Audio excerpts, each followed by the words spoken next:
Pernikahan dalam Islam adalah penyatuan dua lawan jenis anak Adam dalam sebuah ikatan ritual agama yang menghalalkan hubungan biologis di antara keduanya, serta menyatukan antara kedua keluarga, kedua pasangan, suku dan negara. Itu definisinya. Saya bagi menjadi 3 potongan. Pernikahan dalam Islam adalah penyatuan antara dua anak Adam, dua jenis, ya, dua lawan jenis dari anak Adam, laki-laki dan perempuan. Dari definisi ini keluar tidak boleh nikah sesama jenis, nggak ada homoseksual, nggak ada lesbian. Adanya laki-laki dan perempuan, murni laki-laki full, perempuan full, semuanya. Yang tengah-tengah nggak diterima dalam Islam. Banci, lesbian, homoseksual nggak ada dalam Islam, ditolak semua, dosa besar, hukum. Nggak boleh, penyakit. Nabi SAW menyuruh seorang banci yang pernah duduk di sekitar para sahabat, lalu Nabi SAW dengar, lalu Nabi mengusir, mengatakan keluarkan orang ini dari Madinah, dianggap penyakit, nggak boleh ada. Kemudian dari anak Adam, berarti tidak boleh seseorang muslim menikah kecuali kepada manusia. Tidak boleh nikah sama jin, nggak boleh melampiaskan biologis dengan hewan, sama manusia. Dalam satu ikatan ritual agama yang menghalalkan hubungan biologis di antara mereka. Jadi ini ibadah. Pernikahan adalah ibadah. Kalau Anda yang hadir di sini sudah menikah dan belum niat ibadah waktu itu, hanya karena ajakan teman, hanya karena suruhan orang tua, hanya karena kebetulan suka, itu semua tidak ada dalam Islam. Tidak ada. Pernikahan harus jelas dari awal niatnya karena ibadah, sehingga suka dukanya kita bisa laluin. Yang menghalalkan hubungan biologis di antara keduanya, memang tujuan pernikahan 50%, 70% hubungan biologis. Allah sudah bebankan. Munafik orang mengatakan tidak butuh lihat lawan jenis. Kita butuh lihat, butuh ngobrol, butuh pegang, butuh cium, butuh curhat, butuh berhubungan jima, hubungan biologis. Itu fitrah.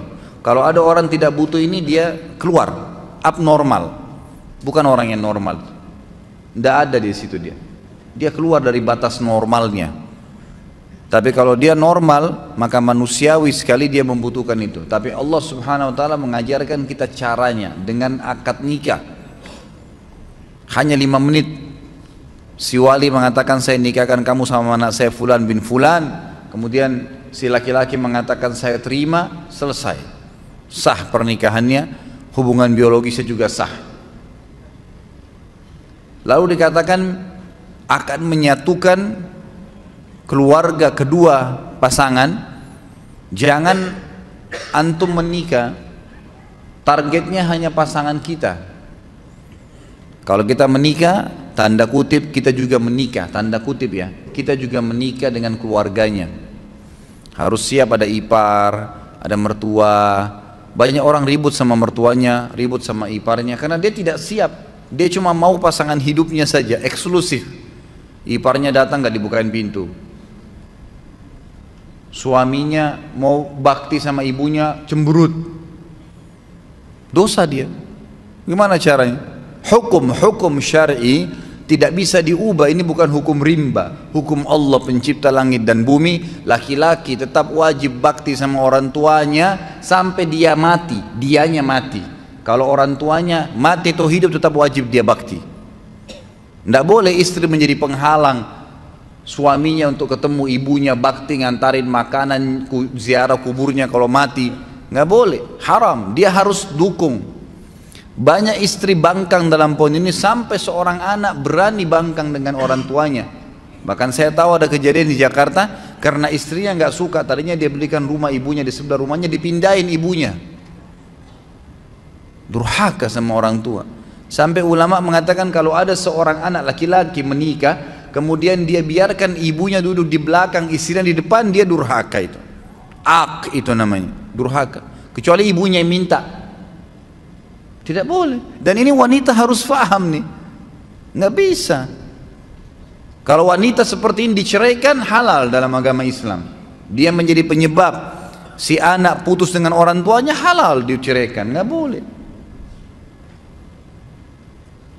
Lain kalau perempuan yang memang menikah suaminya nomor satu.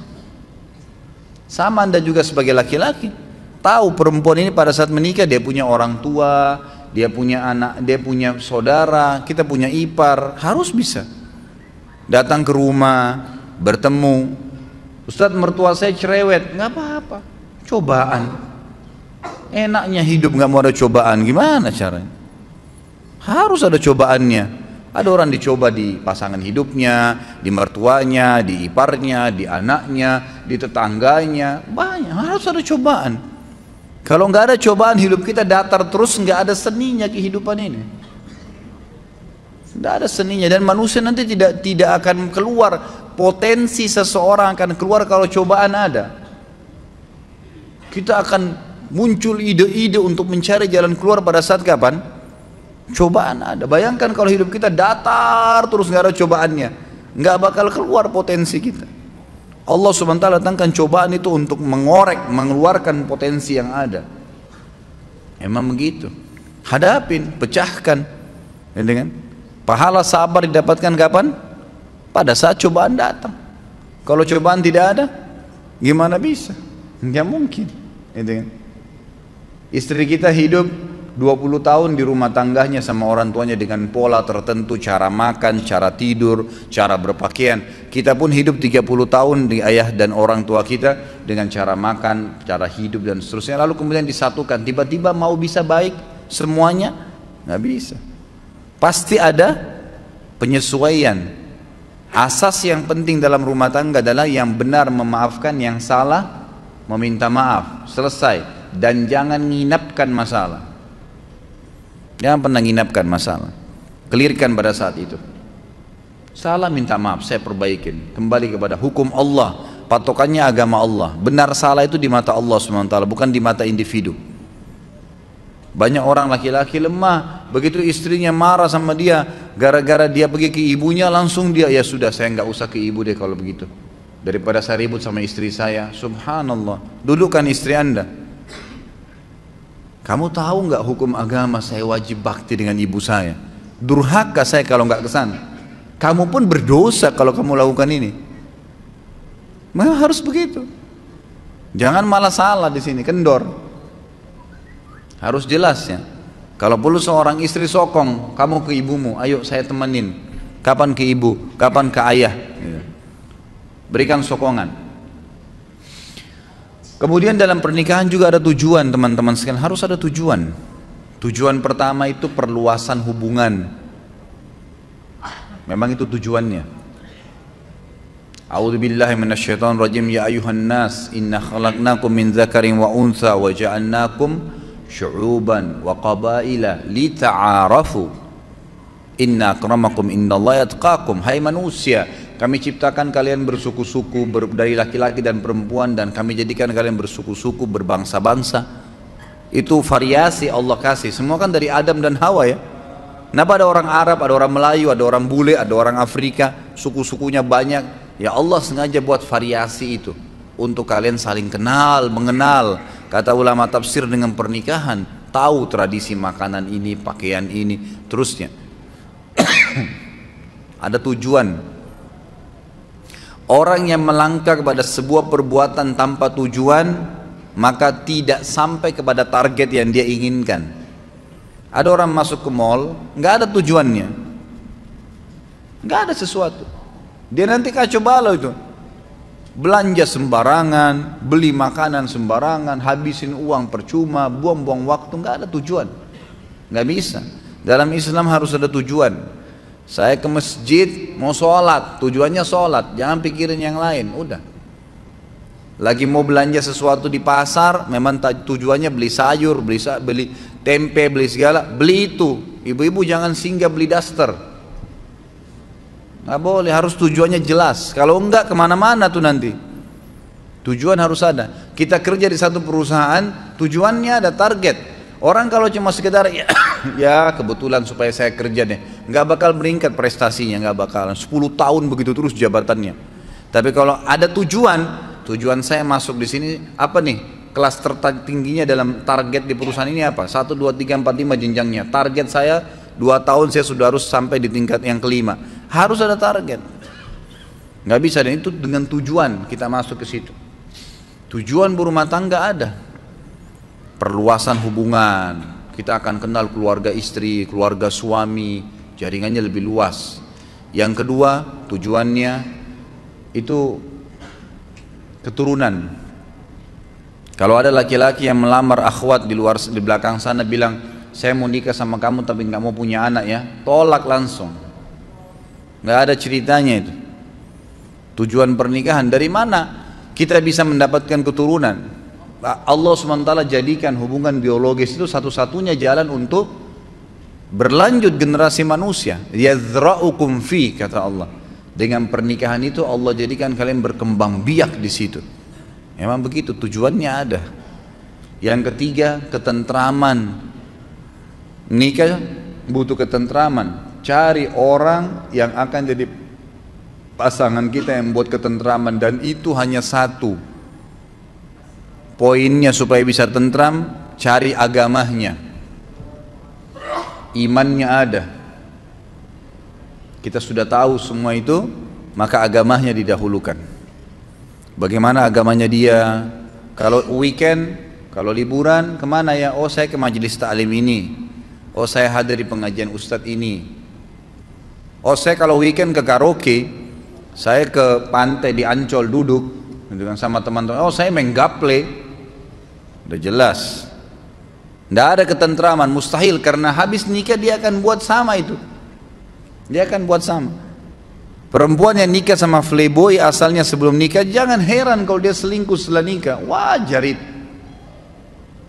Laki-laki yang menikah dengan wanita yang tidak pakai jilbab, jangan heran kalau setelah menikah dia tidak pakai jilbab, atau dia tidak sholat, atau memang dia pernah bohong, ya dia akan bohong. Itu tradisi dia.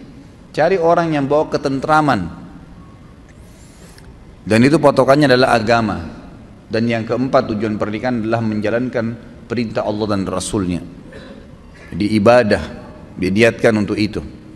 Kata Nabi SAW, an-nikahu sunnati wa man raghiba an sunnati falaysa minni. Siapa yang menikah itu adalah bagian dari sunnahku, siapa yang menolaknya maka bukan siapa yang menolak sunnahku maka bukan dari golonganku. Jadi ada tujuan-tujuan. Di antara substansial tujuan pernikahan yang kelima adalah memenuhi hubungan biologis, kebutuhan biologis. Itu tujuan memang. Tujuan kita menikah memang untuk melampiaskan biologis. Untuk ngobrol, tatap-tatapan, ciuman, pegang, hubungan biologis, bahkan digantungkan pahala besar. Boleh nggak pacaran Ustadz? Boleh, setelah akad nikah. Sebelum akad nikah nggak ada pacaran dalam Islam. Bagaimana caranya saya kenal dia? Banyak orang sekarang begitu. Harus periksa tai lalatnya perempuan itu di tangannya ada nggak? Lihat rambutnya seperti apa, dan beragam macam alasan. 3 rahasia penting dalam agama untuk mengenal konsep ta'aruf dalam Islam. Kenali fisiknya, kenali keluarganya, kenali lingkungannya. Titik, selesai. Fisik sesuatu apa yang kita menarik nih, kata Nabi SAW, lihat dari lawan jenis yang kamu mau nikahi sesuatu yang menarik buat kamu. Apa saja? Alisnya, warna kulitnya, sesuatu di wajah dan telapak tangan yang jadikan patokan. Sudah selesai? Oh iya, ini mungkin masuk di kriteria saya. Baik, cukup. Kemudian masuk yang kedua, ke keluarganya. Secara umum keluarga ayahnya akan mewariskan fisik kepada anak cucu kita nanti. Keluarga ibunya akan menurunkan karakter dan sifat. Saya sudah pernah jelaskan yang sahabat kulitnya putih, istrinya putih, anaknya hitam seperti anak Afrika. Suaminya langsung bilang, pasti kau selingkuh. Kok bisa saya putih, kamu putih, ini hitam keluar nih. Kata istrinya, demi Allah saya nggak pernah disentuh kecuali sama kamu. Ribut, didengar oleh Nabi SAW, dilapor, ya Rasulullah, nih lihat nih, putih-putih ini hitam. Gimana bisa? Nabi SAW diam sejenak, datang wahyu. Lalu Nabi SAW tanya sesuai dengan wahyu kepada laki-laki tersebut, ada gak kakekmu kulitnya hitam begini? Dia bilang ada. Ini keturunannya itu. Jadi fisik turun. Makanya biasa kita dapat suami istri mukanya beda sama anaknya kan? Karena itu dari kakek-kakeknya, dari turunan ayah mereka. Jadi turunan ayah istri dan turunan ayah suami itu sama. Nanti menurunkan, mewariskan fisik secara global ya. Jangan dilihat substansialnya, secara global. Kemudian keluarga istri, keluarga ibu dari istri dan keluarga ibu dari suami itu akan menurunkan karakter, sifat. Secara umum, oh keluarganya calon saya ini umumnya dosen semua, suka belajar. Itu sudah sifat umum keluarga. Ada satu pemabuk, satu ini nggak dihitung. Umum global ini yang dijadikan patokan. Kemudian kenali lingkungannya. Boleh orang kalau ta'aruf tanya, kebiasaannya apa ya? Kerja di mana? Oh kebiasaan saya kalau lagi iseng saya pulang kantor ke karaoke, duduk sampai jam 12 gitu. Habis itu saya pulang, saya hibur diri saya ke bar sampai jam 1, pulang istirahat, besok kerja lagi. Sudah bisa dibaca belum? Oh saya kalau lagi kosong ya nggak apa-apa, saya cuma duduk gitu di rumah. Kalau akhwatnya bilang, kadang-kadang saya nonton TV duduk, saya putar nonton film India dari pagi sampai sore. Sudah tahu belum? Sudah punya gambaran lingkungannya. Berarti nanti akan begitu tuh kalau sudah menikah. Oh saya kalau pulang taklim mampir Nur Iman belajar. Saya belajar taklim. Oh saya kalau weekend saya hadir tablik akbar di sini. Dan seterusnya. Saya mulai ikut tahfidz Quran, beberapa surah di store setiap minggu. Nah itu berarti kita tahu lingkungannya. Nah ini berarti bagus nih gitu kan. Itu saja, nggak perlu pacaran keluar sama-sama, nggak usah. Semoga Allah berikan hidayah. Kadang-kadang ada orang tua kok bisa itu loh. Datang laki-laki malam minggu, tante om pamit ya saya mau bawa anaknya. Iya silahkan. Masya Allah. Silahkan dibawa ke Ancol, dibawa ke bioskop dingin-dingin terus ndak zina. Bohong, ndak zina. Bagaimana caranya nggak zina? Gitu kan? Nggak ada, paling sedikit itu sudah iktirab ke zina. Ujung-ujungnya, nggak bisa, susah. Nanti hamil di luar nikah, sibuk nikahkan. Bagaimana? Dari mana sahnya nikahnya orang hamil itu? Mana anaknya nggak jelas statusnya, nggak boleh dinisbatkan kepada pemilik sperma, nggak ada hak waris di antara mereka. Kalau anaknya perempuan dari hasil zina, dia nggak punya hak wali. Banyak sekali rentetan hukumnya. Tujuan pernikahan termasuk yang tidak kalah pentingnya adalah kebutuhan biologis. Itu nggak bisa dipungkirin. Teman-teman kalau yang punya anak, jangan tunda mereka menikah, nikahkan. Karena kadang-kadang subhanallah fitnah terjadi.